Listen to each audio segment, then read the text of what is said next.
TikTok is the most productive social media. And the fact that I would even want to fact check a TikTok video says a lot about me, I think. It needs to be prioritized and then allocated to a particular time block. And that way you can actually get things done and not just sort of think about everything that needs to get done.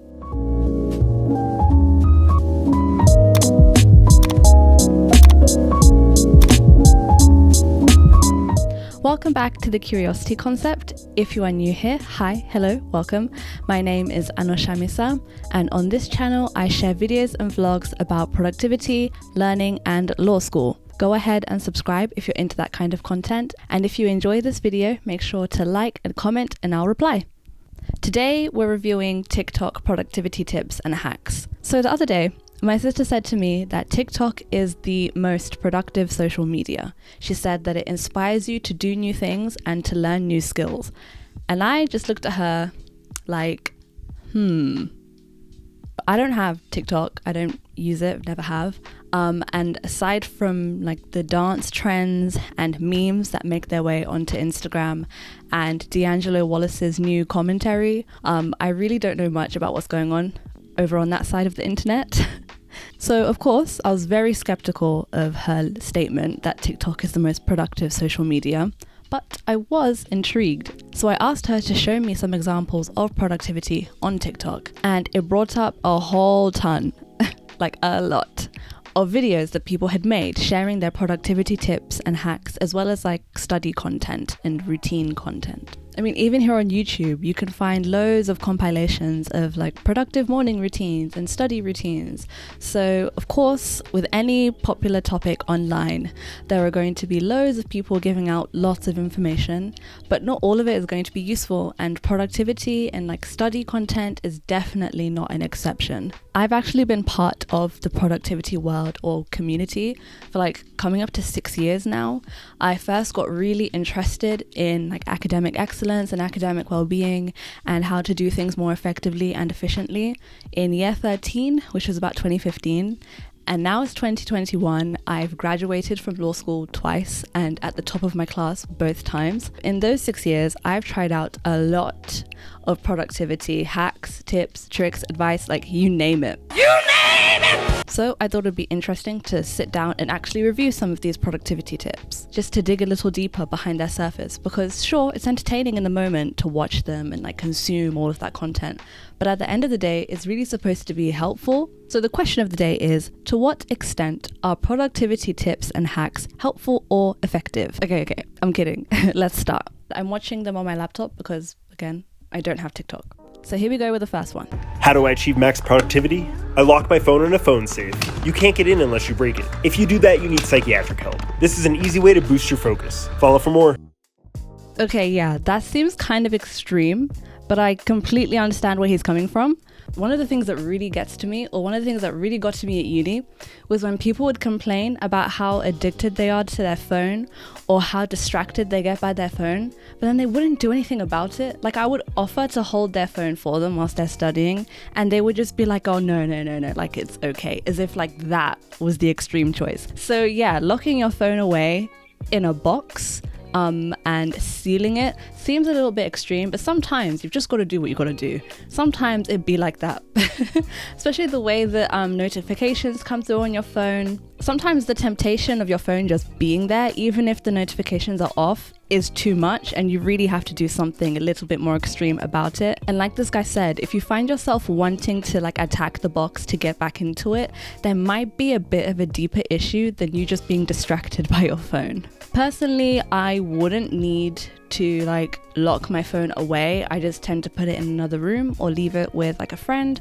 or now because of the lockdown with a family member, out of sight, out of mind. So yeah, it wouldn't be this extreme, but the principle works. And now the second video. Como te digo, no quiero ser amigos. Bésame un ratito. Bésame un ratito. Quiero ser contigo un poquito. Okay, first of all, I want to see the rest of that video, because what was that move at the end? I mean, when it comes to videos like this, what do? Do I keep reading? Do I watch her dancing? Like, there's a lot going on. Although I guess it does increase her views, because now I have to watch the video again to know what was actually on the screen. But yeah, her suggestion has worked for me in my experience, because it breaks down or it removes the hurdles to getting started. Like, I need much less willpower to convince myself to get started on a task when I've broken it all the way down to its simplest parts. So yeah, I like that video. The dancing, I don't know. And now the third one. So here's why you actually might be fat and broke. And if you keep scrolling, that actually might be one of your problems. So your body is actually addicted to dopamine. And as you continue scrolling through TikTok, I'm sure you can spend hours and hours a day just scrolling through. And you might always wonder, how do these successful people get so much done in a day, but for you, it's so hard to even just get off your phone? So number one, you need to figure out which sleep chronotype you are, because chances are you're probably working or sleeping through your most productive hours a day. For me, for example, I'm actually a bear, so I actually need to get 7 to 8 hours of sleep a night, and for me, my most productive time is between 8 to 12 a.m. And for me, I always get tired around the afternoon or the evening, so I kind of expect it. So you need to know what your sleep chronotype is, because if you get off work tired, there's no way in hell you're starting a business. And you might find out that after watching a movie or sitting on TikTok for a while, reading a book or doing anything that is not fun is really, really hard. So you need to actually regulate your dopamine levels, get off of TikTok and get off of social media for a few days, and reset and get back to work. Okay. Is it just me, or like that opening question, or that opening attack basically about why am I fat and broke? He didn't even really answer that. How are you gonna open the video with that and then just not even address it? Because honestly, what did he say to address those 2 points? That I'm broke because I keep scrolling? Like, okay. And then to me, he just kept introducing new questions, different questions. Because then there was the question of like, how do successful people get so much done? And then he started talking about his sleeping pattern. But how does that, like how? And then he goes on to say, this is why you can't start your business. Because you're working a job during the hours that you're most productive. But like, who has that much control really over the hours that they get to work? As if like we're all just in control of those details like that. I guess the point about not working during the hours that you're most tired or most productive, whichever way you look at it, I guess that's useful if you're a student and you're able to pick your classes, or you're able to pick your seminars or your tutorials, because then you can kind of pick the classes to happen when you're most productive. But even then, you're not in total control of that. So it's like, the idea is nice, but I don't see how it's very practical. It just seemed kind of disjointed and a bit all over the place. He squished together relatively useful things all into one video, as if that would somehow elevate the quality of the video. The point about like dopamine addiction or understanding your sleep pattern, like individually on their own, those are useful things to understand. But then I don't get why they were all together in one video attempting to answer all the same question. Like, it doesn't make sense to me. I'm so sorry. Okay, on to the next one. Here are the top 8 simple productivity tips that works. Number 1 is wake up early. If you already do that, then wake up 10, 20, 30 minutes before that. Number 2 is set up only 3 daily goals that you want to achieve today. Have it measurable, concise, and achievable. 3 is exercise. The more you exercise, the more energy you have, the more focus, more confidence, less stress, and you'll be able to work much more efficiently. At least do 5-minute workouts. Number 4, anything that you're doing repeatedly, try to eliminate, delegate, or automate it. Number 5 is schedule everything. Instead of saying I have to do 1, 2, 3, 4, 5, say I'm gonna do this at this time and this at this time. This way you don't let the work take over your day. 6 is learn to say no to things that doesn't help you, constrains you, or distract you. Number 7 is have singular focus. Number 8, take multiple mini breaks. This gives you a mental reset so that you can focus better on the task at hand. Follow for more. All right, yeah, okay. So the part about multitasking, I agree with. It's not very effective to try and multitask on lots of different things because you're not really multitasking, like doing lots of things at once. You're just context switching between the things. Point number 4 about eliminating, delegating, or automating anything that you find yourself repeatedly doing.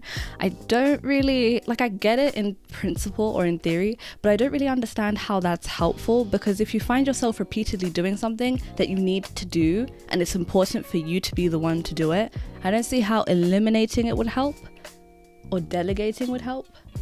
Maybe automating. Yeah, I guess putting things into a digital calendar, like I use Google Calendar. If you're putting things into the calendar and you know that it's a repeated thing that will come up every week or every couple of days, then you can just put that in the settings and it will create them automatically for you, so you don't have to manually put in every single session. So I would say there are like 2 caveats to that particular point. Number 1, if you see that what you're doing repeatedly is no longer effective, then yeah, eliminate it, delegate it, automate it.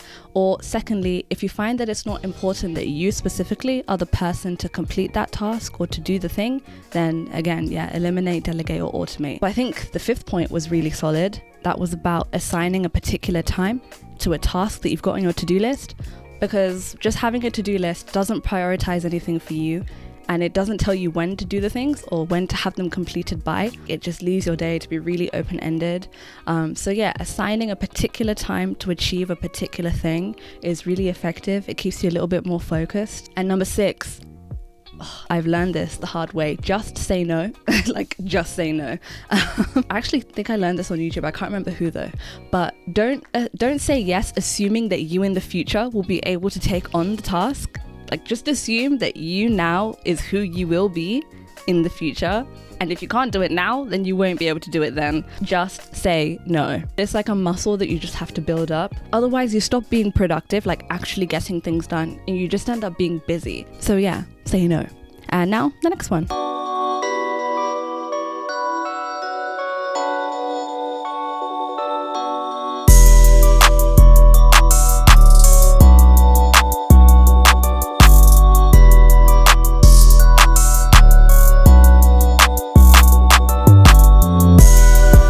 So the first point was use the Pomodoro method when doing homework or studying.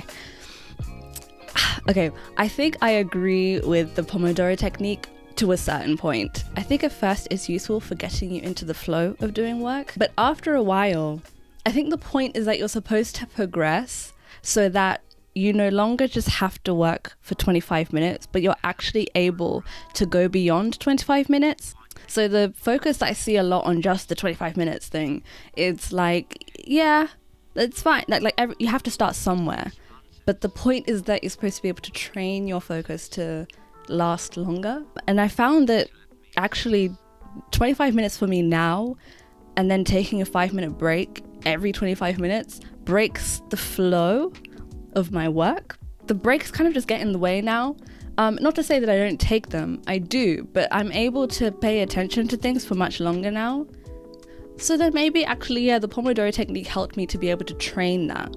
I use the Pomodoro technique now to set an upper limit on how much I want to work. I just use it to be like, okay, I have this thing, I really don't want to do it. I actively want to procrastinate on this thing, but I know I need to get it done. So I'm just going to use it.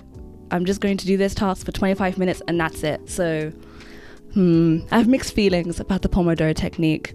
The second part was do the easy assignments first. This will get you in the swing of working and you'll flow after that. And I have to agree. Yeah, it's like little victories that add up over time. But then again, it's like leaving the things that you find hardest last doesn't give you much time to then actually work on them and improve or get better at them or increase your confidence in them. Brian Tracy, the author of the book Eat That Frog, says that you should eat your biggest frogs first, meaning that you should do your hardest tasks first and get them out of the way because sometimes they're the ones that matter more. So I would say, yes, do the easy things first, so long as your hard things or your difficult things aren't also the ones that matter the most. And sometimes doing the hard things first and breaking them down into easy, manageable steps helps you to build your confidence so that by the time you get to the easy thing, you can kind of just get through them much quicker. Because otherwise you could use doing the easy things as a way to procrastinate doing the hard thing. So Yeah, but it's a useful tip, and it does give you an instant boost of productivity. The third point was take controlled breaks. Actually put your phone down after your break time is over. Yes, yes, and yes.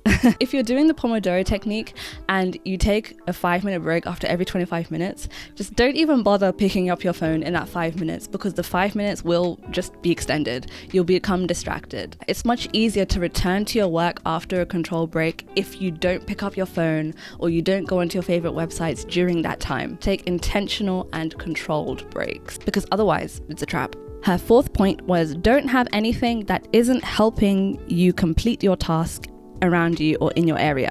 Your environment is so important for your productivity. You can either boost it or reduce it. So yeah, just make sure that all distractions are out of the way. And her final point was make a to-do list, but fill it with small to-dos instead of major ones. For example, instead of essay, write intro and body 1 paragraph. Yes, because it's helpful, because it breaks down kind of mammoth tasks into small, manageable, easier to address chunks. I think I've mentioned this already, but to-do lists are only useful when you've prioritized the tasks and then you've assigned them to specific time blocks. If you have a to-do list with 10 items, what do you do first? Unless you've already done the thinking beforehand of what goes first, what goes second, what goes third, and finally what goes 10th. But without that extra layer of thinking, it's like, yeah, sure, you've captured the things that you need to do, but you haven't controlled them, you haven't configured them. Taking that terminology from Cal Newport's podcast, Deep Questions, I've already made an entire video based off of Cal Newport's ideas. I think they're really, really helpful. With a to-do list, like David Allen says, writing things down is good because your brain is for having ideas, not necessarily just for storing them. So the to-do list is good for capturing all your ideas, all the things that you need to do throughout the day. But then in order for it to be effective, even if it's in small chunks, it needs to be prioritized and then allocated to a particular time block. And that way you can actually get things done and not just sort of think about everything that needs to get done. On to the next one. Life hacks from a psychology student, part 14. If you want to improve your studying, just eat chocolate. Studies show that eating chocolate while you study increases your memory and reduces your stress levels. Okay, I guess I'm a very skeptical person because whenever I hear studies say and science shows, I always want to know receipts, please. What science? What studies are you referring to? The article that she's got behind her as her background, it's from Harvard Health Publishing from Harvard Medical School. I guess it's their health blog. And at the bottom of the page, it says, as noted in this research, not all chocolate is the same. Even if dark chocolate turns out to be good for the brain, it's unlikely that doctors will recommend a bar a day. So, listen, I don't need an excuse to eat chocolate. I will eat it regardless of whether it helps me focus and study. That's a fact. But this study that she's referring to says that the evidence isn't conclusive that chocolate actually helps you to focus any better. It says it will take more than the evidence we have now to convince me that chocolate or flavonols can truly preserve or improve brain function. So, I mean, yeah, the idea is nice. The blog says, ultimately, the authors of this research suggest that while these findings are encouraging and intriguing, more research is needed, especially since most studies so far have been small and many were unable to eliminate the possibility of a placebo effect. So, listen, coming and saying that studies show that chocolate is the way, it's kind of, I mean, it's not untrue, but it's just there's not that much evidence to support that claim. So, yeah, go ahead and eat your chocolate, girl. I guess I'm a skeptical person. The fact that I would even want to fact check a TikTok video says a lot about me, I think. Okay, on to the next video. Here's a quick tip to be more productive. Most people naturally like to procrastinate. If they know they have all day to do something, they will take all day. And that's because your deadline is to just get it done by the end of the day. So you need to change your deadline. If you know something should take you an hour to do, then give yourself an hour at a certain time block. Maybe you'll say, I'm gonna do this from 10 to 11 and I'm going to stop by 11. I won't go after. Then you can schedule the next task for another time block. The point is, don't just say, I gotta do all these tasks today, I'll get them done by the end of the day. Define when you will get it done, and you'll be surprised how many more tasks you can get done throughout the day, thus increasing your productivity. Make sure you follow for more tips. Okay, first of all, hair. That lift is raising my hopes. And yes, I 100% agree. Time blocking is the future. Time blocking is now. Time blocking is the only productivity tip I give out these days because it really, really works. I learned it from Cal Newport's podcast, Deep Questions, referencing it again. It links back to the to-do list thing that I said earlier, that after creating a to-do list, it's useful to then assign each item or each task to a specific time block so that you know what to focus your attention on. Something I did struggle with a lot related to this point though is understanding how much time it takes me to do something. And honestly, that just comes with time. Like the more you try, the more errors you make, the more successes that you have, the better you'll get at judging how much time it takes you to complete something. I only really got good at time blocking in my final year during exam season because by that time I was able to tell how long it would take me to do something or to get through a particular reading or how long it would take me to revise a particular module. But as long as you're making actual progress on your work, that's always a good sign. Okay, next up. This is one productivity hack that you really need to try. If you're constantly distracted and you struggle to stay focused on those really big tasks, you need to download an app called Forest. Whenever you want to stay focused, plant a tree. Your tree will grow while you focus on your work. Now, if you leave the app halfway through, your tree will die. So it stops you from checking social media or getting distracted by anything else. Okay, the cool part is you can choose whichever tree you want to plant. There are tons. And the more focused you are, the more money you earn, the more trees you can buy. When you set your timer, always set it for 25 minutes. You're going to follow something called the Pomodoro technique. You're going to work for 25 minutes, then take a 5-minute break and repeat this 4 times. After that, you can then take a 20-minute break. This basically gives you a sense of urgency. So rather than thinking you've got all day to work on a task, your brain thinks you have 25 minutes. So ever since I discovered this app and this technique, I definitely get more focused work done and I'm a lot less distracted. I liked that. People seem to really love the Pomodoro technique. I actually use the Forest app as well. I think it's really nice, effective. It's cute too. The trees are cute. Yeah. But I love that final point that she made about adding a sense of urgency to your Pomodoro. That point that she's made makes this video different from the others that I've seen that kind of just talk about the Pomodoro technique very vaguely or very generally. I mean, I did something similar when I was writing my master's dissertation. I mean, it got to a point where I literally couldn't work for longer than 10 minutes. I didn't want to work on my project at all. Like I didn't want to look at my laptop. So I would set a Pomodoro timer on the Forest app for 10 minutes. That's the least amount of time that it allows you to set for. And I would tell myself, I am not going to allow myself to work on a particular paragraph for more than 10 minutes. So I've got to do everything that I can within this 10-minute slot and that's it. And that really helped me to just get through it. The work that I produced in those 10 minutes wasn't amazing, but you don't have to have amazing drafts because you can edit those. So I had things to move forwards editing with. So actually I liked a Pomodoro technique video. And our final TikTok of the day. If you struggle to stay focused and get easily so you need to go online and find a recording of binaural beats. Put some noise cancelling headphones on and play the beats in the background. That was creative. Binaural beats. Okay, so this is something that, again, like with the chocolate, the science isn't conclusive on whether binaural beats work to increase focus and attention.